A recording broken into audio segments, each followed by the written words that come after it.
He's been nominated for the Forbes 30 Most Promising Entrepreneurs in Africa. He's also received several national accolades. Alexander Fourie runs an electronics repair chain business he created at the age of 20. Interestingly, he'd been trying to solve a problem he encountered when the business idea was born. In 2008, Alexander Fourie found himself extremely frustrated when his iPod suddenly stopped working.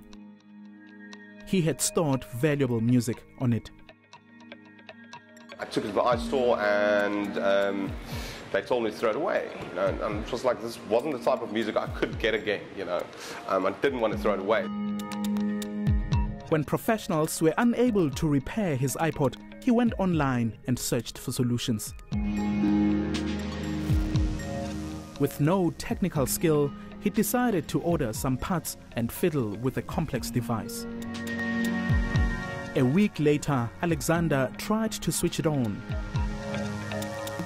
And to his surprise, it worked. I solved my own problem. I just sort of went there to solve my problem. Then friends of mine had similar problems. I helped them out and solved their problem. And after doing that a few times, I sort of thought, well, hey, there might be a business here. When he tested the waters by placing free ads in local papers, his phone never stopped ringing. People would drop off their iPods at my folks' house in Belleville, and the cleaning lady would sort of answer the door, take the iPod and close the door. And they would be like, what's going on here? And eventually in her broken English, she managed to tell me that people, they want a slip, they want like a deposit slip. I was like, that's a great idea, let's do a deposit slip. This is how iFix was born. A 20-year-old entrepreneur working from his parents' house, not many people took him seriously. The more people nearly tell you that it's not going to work, the harder you've got to have passion for it, and the better the chance is nearly that you're going to succeed. Because if everybody thinks it's going to work, somebody else would already be doing it. The next step was to get professionals with technical skills to help him build his business.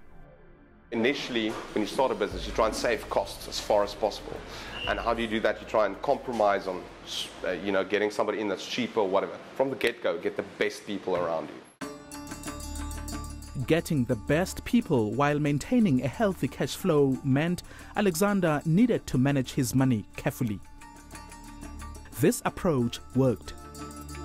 We opened in end of 2008. It was a walk-in store in Gardens. And I self-funded that from profits, so just from profits from doing this for 2 years of doing it from the raise and through my folks' place in a little workshop.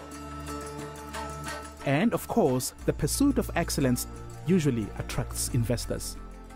It's much more important. There's lots of great business ideas and concepts out there, and iFix is one of those.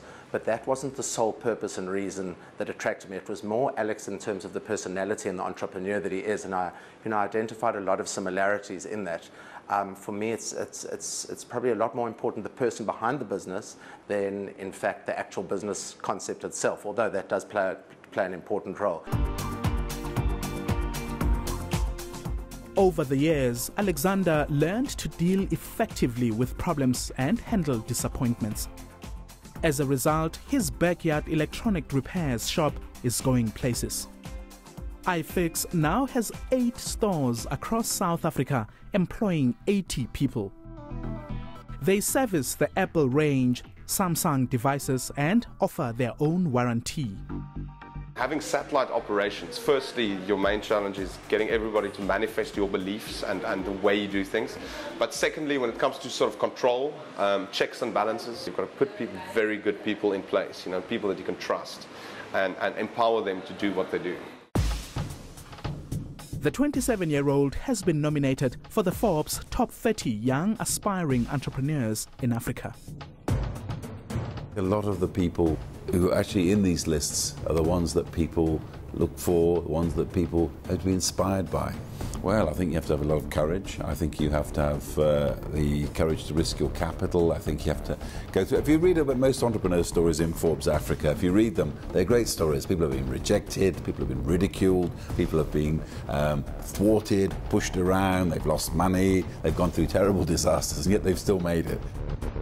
All these university guys that say you've got to do a 3 to 5 year business plan, especially the banks are ridiculous. 3 to 5 year cash flow forecast. Like, are you kidding me? Like, you don't even know what's going to happen next month if you're starting. If you're starting off, it like goes like, so go out and just physically go and do stuff. Go out there and make it happen. I absolutely love it. Well, that's it for now. Join us again next time as we explore the lives of those who dare to dream, the people who are committed to making South Africa a country of possibilities. My name is Mphola Gaje. Cheers.